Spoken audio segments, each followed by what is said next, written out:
Itu mantap.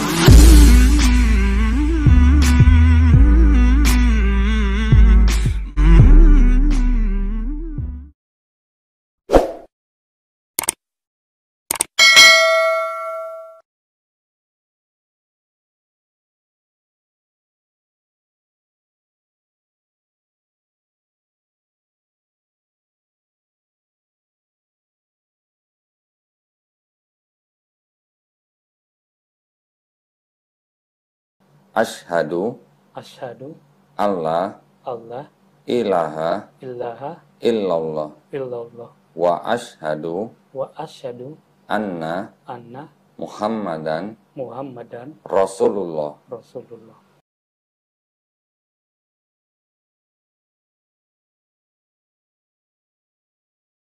Memang gak logisnya di situ, di Roh Kudusnya gitu loh. Oh, Roh Kudusnya. Ya, Ya, ya. sepertinya ya kalau yang seperti yang udah kita alami ya, kita kan kok Kristen Protestan gitu loh. Dalam Kristen Protestan kan ada itu namanya Roh Kudus turun gitu. Ya, ya, ya. Ya, tapi sama sekali Nggak nggak merasakan. pernah saya rasakan gitu. Iya, nggak merasakan. Jadi ya, Roh Kudusnya di mana gitu loh. Tadi gerejanya apa? Kan karismatik. Iya, karismatik. GPDI kan? GPDI. Kan ada bahasa roh kan harusnya kan? Ya justru itu dia. Nggak pernah merasakan. Nggak pernah merasakan Oh, sama sekali. berarti nggak pernah dijamah Roh Kudus gitu ya? Ya nggak tahu ntar Roh Kudus ada atau gimana ya, kita nggak tahu sih.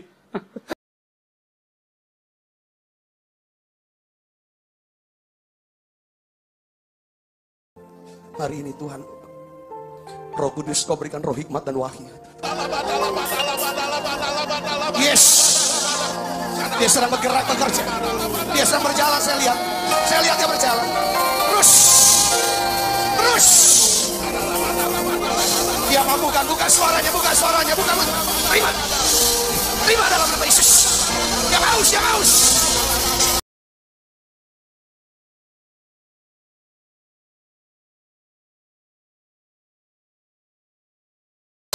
Terima. Yes.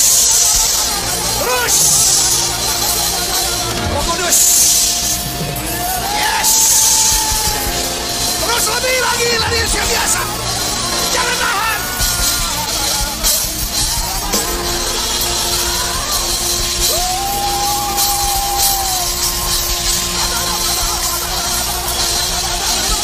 Roh Kudus. Yang penting yang saya tahu ya Iya, ya. biasa aja, kagak. Tapi sampai saat ini, Mas Apri percaya bahwa Yesus itu Tuhan. Kalau itu masih gelembung 50% memang. Kalau percaya ada 50%, terus 50%-nya lagi dia ya seperti ngayal gitu loh.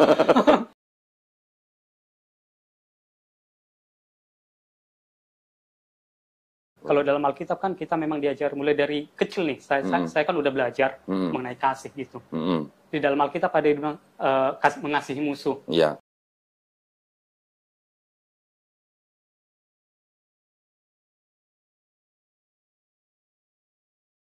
Tapi kan justru nggak logis. Justru kalau dalam Al-Quran pernah saya baca itu konsep kisah itu yang bagus.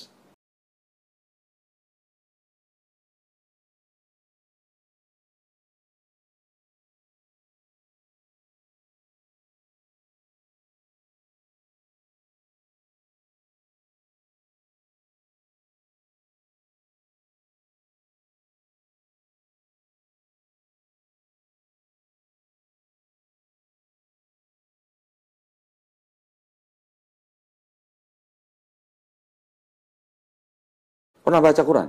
Pernah. Wah, keren dong. Konsep kisah Sudah habis baca Quran, sudah habis belum? Belum sih. Oh, belum. Masih 0,0% Oh, aja. 0%, ya. Karena di kisah yang pernah saya baca sih, Ya. nyawa itu diganti dengan nyawa, tangan diganti dengan nyawa. Kan Lah, ada itu. Di perjanjian lama kan juga gitu. Kalau perjanjian lama. Mata diganti mata, gigi diganti gigi, kan gitu. Itulah masapanya. Apa? Hmm. Saya ibaratnya berpikirnya itu, kok iya ya? Kenapa nggak logis aja Bible ini gitu loh? Ya. Ya, contoh gini Mas, aku Ya. bilang dulu sama Mas. Ya. Kita mempunyai saudara perempuan, Ya. diperkosa, meninggal. Ya di situnya Seperti kita tadi Mas Apri mau bilang kalau ada kita punya saudara perempuan diperkosa misalnya, dibunuh gitu. Apakah kita mau mendoakan yang membunuh saudara perempuan kita? nggak mungkin. Nah, itu yang nggak logis. Nah, itu saya setuju, Mas. Ya itu, ya maksud Gitu saya ya? juga kayak gitu tadi Mas. Oh, oke, ya, ya. Jadi kan konsep dalam kasih itu seperti yang udah dibilang dalam Alkitab. Ya, Tapi kan pendeta suka ngomong gini, Mas Apri. Artinya kasihilah musuhmu itu sebenarnya jangan membalas kejahatan dengan kejahatan, gitu maksudnya. Logis nggak? Nah, berarti kalau ada orang membunuh saudara kita, bukan berarti kita harus membalas membunuh. Kata pendeta begitu. cuman konsepnya itu aja salah sih Mas menurut aku sih. Cuman kan kalau kita... Mengasihi musuh itu kan seperti berat gitu loh. Ya, ya. Jangankan dulu mengasihi musuh. Iya. Saya mencuri barang mas ini aja, kayaknya Mas udah benci sama saya. Itu Iya, logikanya. iya, Ya betul. saya kayak gitu. Siapa yang mencuri barang saya? Ya nggak mungkin dong kita doakan lagi yang bagus-bagus sama dia. Berkatilah dia Tuhan, inilah Iya, dia iya. Tuhan, lindungilah dia, berikanlah berkat sama dia gitu loh. Padahal udah barang kita dicuri gitu loh. Betul. Yang ada apa? Maaf kata, babi manusia itu kan gitu. Iya, iya. Logikanya memang betul, seperti betul. itu. Ya, jadi saya senang dengan pemikiran Mas Apri. Berarti Mas Apri bisa menilai sesuatu ajaran itu harus bisa diterapkan dalam kehidupan nyata, gitu kan? Ya, yang maksud saya harus logis-logisnya. Logis-logis aja. Nah, betul. Jadi, kalau bilang kasihilah musuhmu, pendeta bilang jangan membalas kejahatan dengan kejahatan. Tetapi kalau kita sendiri atau anggota keluarga kita sendiri atau bahkan dalam konteks satu bangsa, ya, disakiti atau dijajah atau dizolimi, ya, artinya ditindas, kan kita punya hak untuk melawan. Artinya bukan kita membalas kejahatan dengan kejahatan itu, kalau kita melawan terus kita harus tidak boleh membalas kejahatan tuh bukan berarti terus kita diam aja. Masa kalau negara kita dijajah terus kita diam aja, ambil aja semua gitu kan enggak. Pasti gitu dong. Kalau anggota keluarga kita dibunuh atau dirampok, kan yang bisa kita lakukan kalau kita tidak bisa menangkap si pembunuh atau menangkap si perampok, kan kita lapor polisi. Ada polisi yang menjadi penegak hukum gitu kan. Artinya kalau kita lapor berarti kan ada rasa nggak terima dalam hati kita kan. Nggak terima, kenapa nggak terima? Karena kita menuntut keadilan. Ya gitu ya. Jadi kalau misalnya anggota keluarga kita dibunuh, kita pasti lapor dong. Kita nggak lapor malah kita salah gitu, karena itu ada kejahatan gitu. Nah, tapi kalau dengan prinsip kasihilah musuhmu, terus kita harus mengasihi pembunuh yang membunuh saudara kita, kan nggak mungkin gitu. Kalau ajaran itu, Mas, ditetapkan di dalam pengadilan, mungkin nggak kira-kira?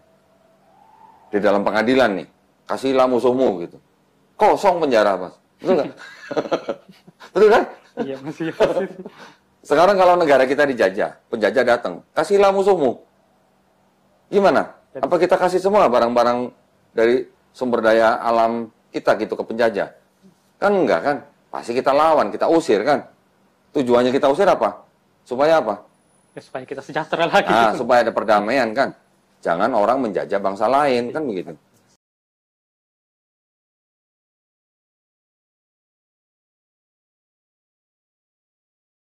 Nah, artinya berarti kan gini, Mas.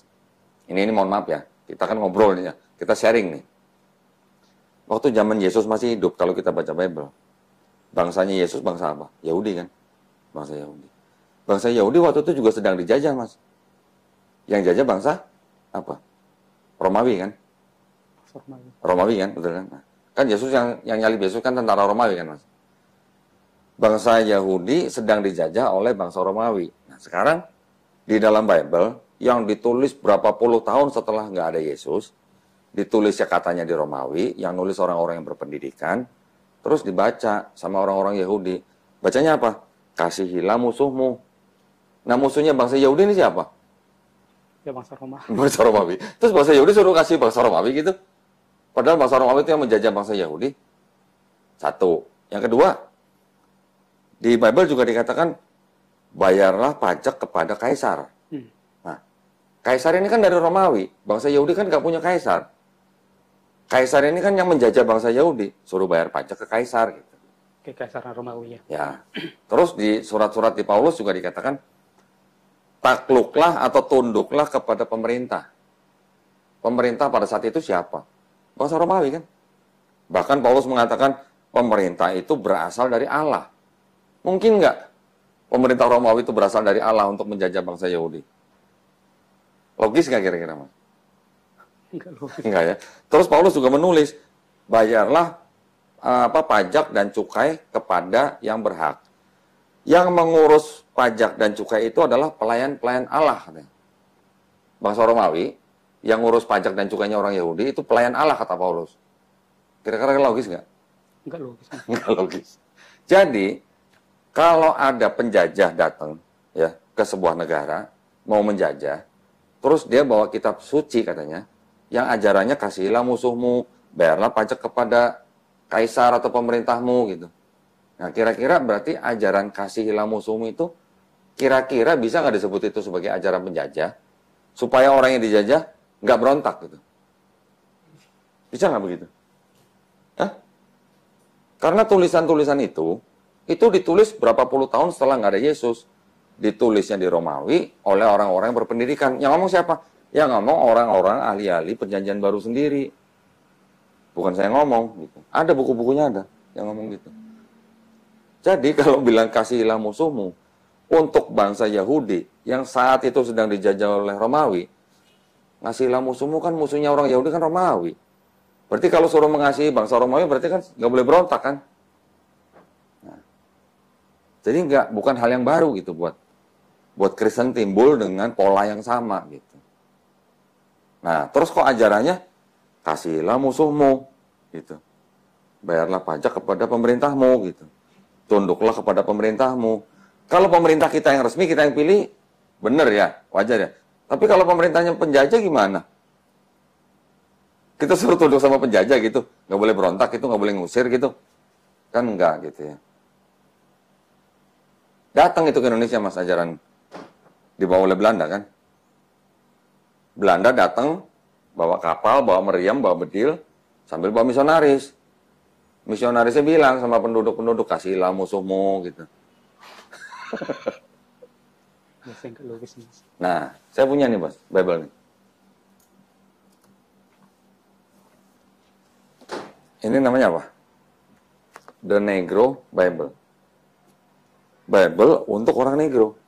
Siapa Negro yang di sini maksudnya? Orang-orang kulit hitam yang menjadi budak di Amerika Latin di akhir abad ke-19. Dikasih Bible-nya begini. Sekarang kalau di Bible ini, apa bedanya dengan Bible yang standar ini? Ternyata pasalnya di diskon, Mas. Kejadian, Genesis kan? Pasal standar itu 50 pasal. Tinggal 14 pasal. Keluaran, Exodus kan? Dari 40 pasal jadi 2 pasal. Levitikus, Imamat, 27, hilang semua. Dan seterusnya.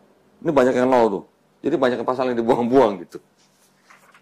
Nih, banyak yang nol. Yang belasan, yang puluhan, jadi tinggal berapa? Berapa persen tuh? Ada yang tinggal 15%, ada yang tinggal 50%, ada yang 0%. Tujuannya apa? Begini.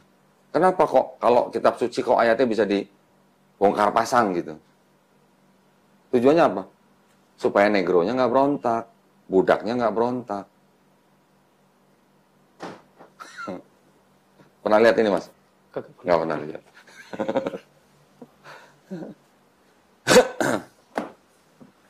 Belum lagi ada ini, Mas. Apal nggak dengan warnanya? LGBT. LGBT. Kok tahu sih? Ya memang itu kan lambangnya itu. Iya, lambangnya. Ini tulisannya apa nih, Mas? Gitu. Jadi Bible buat siapa? Untuk para gay. Untuk para gay. Ini pernah dengar King James Version? King James Bible pernah dengar? Belum pernah. Nggak pernah ya? Oke. Nggak tahu mungkin. Jadi, tergantung untuk siapa gitu Bible itu. Bisa dibongkar pasang gitu. Pasalnya dan ayatnya.